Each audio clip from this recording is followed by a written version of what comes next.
अगर आप भी देखते हैं 1.5 लाख की वेतन वाली सरकारी नौकरी का सपना, तो जीके जीनियस पंकज के डेली करेंट अफेयर के हर एक वीडियो को बनाओ अपना। दोस्तों, आज मैं आप सभी के लिए लेकर आया हूं 8 और 9 जुलाई 2024 के करेंट अफेयर के सारे इंपॉर्टेंट क्वेश्चन एक ही वीडियो पर। तो चलिए शुरू करते हैं।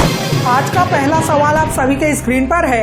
भारत ने हाल ही में किस देश के साथ संयुक्त सैन्य अभ्यास नोमैडिक एलिफेंट शुरू किया है? ऑप्शन है थाईलैंड, बहरीन, वियतनाम या फिर मंगोलिया। अगर आपको इस सवाल का सही जवाब पता हो तो हमारे कमेंट बॉक्स में इसका उत्तर जरूर बताइएगा, और अगर न भी पता हो तो तुक्का लगाइएगा। The correct answer is option D, Mongolia country. भारतीय सेना और मंगोलियाई सेना के बीच संयुक्त सैन्य अभ्यास नोमैडिक एलिफेंट के 16वें संस्करण की शुरुआत 3 जुलाई से उमरोई मेघालय राज्य में हुई। इस सैन्य अभ्यास का उद्देश्य दोनों देशों के बीच सैन्य अंतर संचालनीयता को बढ़ाना है। 2 सप्ताह तक चलने वाले इस अभ्यास का समापन 16 जुलाई को होगा। अगर आपको देखने जाने की इच्छा हो तो आप मेघालय की सरजमी पर जा सकते हैं। तो चलिए बढ़ते हैं अगले और दूसरे सवाल की तरफ। डिक सूफ हाल ही में किस देश के नए प्रधानमंत्री बने हैं? ऑप्शन है नीदरलैंड, अर्जेंटीना, पुर्तगाल या फिर इटली।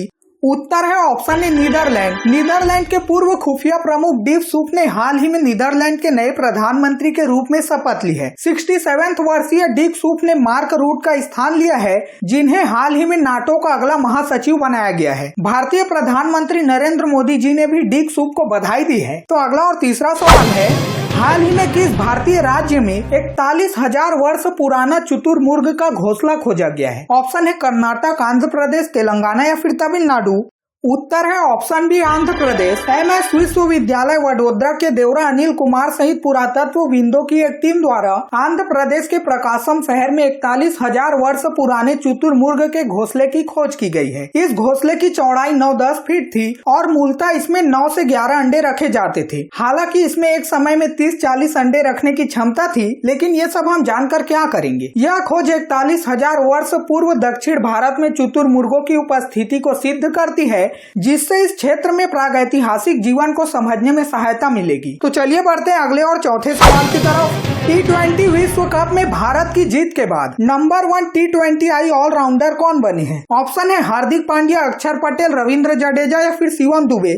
उत्तर है ऑप्शन है हार्दिक पांड्या। भारत की T20 विश्व कप जीत के बाद हार्दिक पांड्या विश्व के नंबर 1 T20I ऑलराउंडर बन गए हैं, जो उनके करियर में एक महत्वपूर्ण उपलब्धि है। वह T20I रैंकिंग में शीर्ष पर पहुंचने वाले पहले भारतीय ऑलराउंडर हैं। हार्दिक पांड्या जी ने विश्व कप में 144 रन और 11 विकेट लिए। दक्षिण अफ्रीका के खिलाफ फाइनल मुकाबले में उन्होंने 20 रन देकर 3 विकेट लेकर महत्वपूर्ण भूमिका निभाई। तो अगला और पांचवा सवाल है, किस केंद्रीय मंत्री ने हाल ही में निर्माण पोर्टल लॉन्च किया है? ऑप्शन है ए जी किशन रेड्डी, बी अश्वनी वैष्णव, सी ज्योति आदित्य सिंधिया या फिर डी चिराग पासवान जी। उत्तर है ऑप्शन है जी किशन रेड्डी जी। केंद्रीय कोयला तथा खान मंत्री जी किशन रेड्डी ने हाल ही में राष्ट्रीय सिविल सेवा परीक्षा के मुख्य परीक्षा के उम्मीदवारों की मदद के लिए निर्माण पोर्टल लॉन्च किया है। अब आखिर इस पोर्टल का फायदा क्या है? यह पहल यूपीएससी उम्मीदवारों को 1 लाख रुपए की सहायता प्रदान करेगी। यह उन उम्मीदवारों को प्रदान किया जाएगा जिनकी वार्षिक पारिवारिक आय 8 लाख रुपए से कम है और जो अनुसूचित जाति, अनुसूचित जनजाति, महिला या थर्ड जेंडर से संबंधित है। अगर आप भी इसके पात्र हो तो आप अप्लाई कर सकते हैं। तो अगला सवाल जानने से पहले, अगर आपको भी डेली करेंट अफेयर के साथ अप टू डेट रहना पसंद है तो इस वीडियो को लाइक और चैनल को सब्सक्राइब या फॉलो करके कमेंट में इस वीडियो के लास्ट में पूछे गए सवाल का जवाब जरूर बताइएगा। तो अगला सवाल है, हाल ही में किस बैंक ने MSME सहज सुविधा की शुरुआत की है? ऑप्शन है SBI, PNB, यस बैंक या फिर axis bank.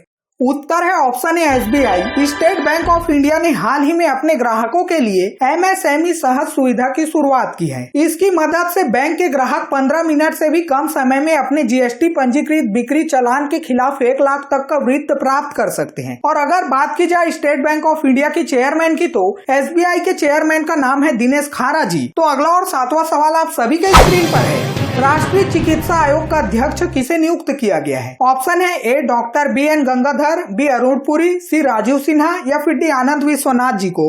The correct answer is option A doctor BN. Gangadhar. Cabinet की नियुक्ति समिति ने हाल ही में राष्ट्रीय चिकित्सा आयोग के अध्यक्ष के रूप में डॉक्टर बी.एन. गंगाधर को नियुक्त किया है। इनकी नियुक्ति 4 वर्ष की अवधि के लिए की गई है। अब आखिर ये राष्ट्रीय चिकित्सा आयोग क्या है? राष्ट्रीय चिकित्सा आयोग, जिन्हें हम सभी अंग्रेजों के अंग्रेजी भाषा में नेशनल मेडिकल कमीशन कहते हैं, भारत में एक वैधानिक निकाय है जो चिकित्सा शिक्षा, चिकित्सा पेशेवरों, संस्थानों और अनुसंधान को नियंत्रित करता है। इसकी स्थापना 25 दिसंबर 2020 को की गई थी, जिसने मेडिकल काउंसिल ऑफ इंडिया का स्थान लिया। भारत ने रुद्रा एम मिसाइल का सफलपूर्वक परीक्षण किया। यह किस प्रकार की मारक मिसाइल है? ऑप्शन है surface to surface, B air to surface, C air to air या फिर डी सरफेस टू एयर। उत्तर है ऑप्शन बी हवा से सतह, मतलब एयर टू सरफेस। रक्षा अनुसंधान और विकास संगठन, जिन्हें हम सभी शॉर्ट फॉर्म में DRDO कहते हैं, जिसने हाल ही में पहली स्वदेशी anti radiation missile Rudra ma'am का सफलपूर्वक परीक्षण किया। यह हवा से सतह पर मार करने वाली मिसाइल है, जिसे भारतीय वायुसेना के लिए तैयार किया गया है। यह वायुसेना के सुखोई 30 MKI फाइटर जेट के साथ एकीकृत है, जो लॉन्च प्लेटफॉर्म के रूप में कार्य करता है। भारतीय मसाला बोर्ड ने AI उपकरण विकसित करने के लिए किसके साथ समझौता किया है? ऑप्शन है NIC, टेक महिंद्रा, गूगल या फिर माइक्रोसॉफ्ट। उत्तर है ऑप्शन ए NIC, जिसका फुल फॉर्म है राष्ट्रीय सूचना विज्ञान केंद्र। NIC और भारतीय मसाला बोर्ड ने सिक्किम में बड़ी इलायची रोगों का पता लगाने के लिए AI उपकरण विकसित करने के लिए एक समझौता ज्ञापन पर हस्ताक्षर किया है। कोलकाता में राष्ट्रीय सूचना विज्ञान केंद्र मतलब NIC के AI उत्कृष्ट केंद्र द्वारा संचालित इस प्रोजेक्ट का उद्देश्य बीमारियों की शीघ्र पता लगाकर उसका निराकरण करना है। तो दोस्तों चलिए बढ़ते हैं अगले सवाल की तरफ। किस भारतीय राज्य ने दिव्यांग व्यक्तियों के लिए पहला समावेशी खेल मैनुअल बनाया है? ऑप्शन है कर्नाटक, महाराष्ट्र, तमिलनाडु या फिर Kerala. The correct answer is option D Kerala. Kerala सामान्य शिक्षा विभाग ने देश की पहली समावेशी खेल पुस्तिका विकसित की है, जिसका उद्देश्य दिव्यांग विद्यालयी बच्चों की खेल क्षमताओं को बढ़ाना है। केरल राज्य के सामान्य शिक्षा मंत्री वी शिवन कुट्टी जी ने बताया कि मैनुअल में इस वर्ष से खेल प्रतियोगिता आयोजित करने की योजना शामिल है। समावेशी खेल मैनुअल के साथ साथ केरल राज्य द्वारा संचालित स्कूलों में प्राथमिक विद्यालय के छात्रों के बीच खेल कूद के माध्यम से शारीरिक और मानसिक स्वास्थ्य को बढ़ावा देने के लिए स्वस्थ बच्चे कार्यक्रम को क्रियान्वित कर रहे हैं। तो अगला सवाल है,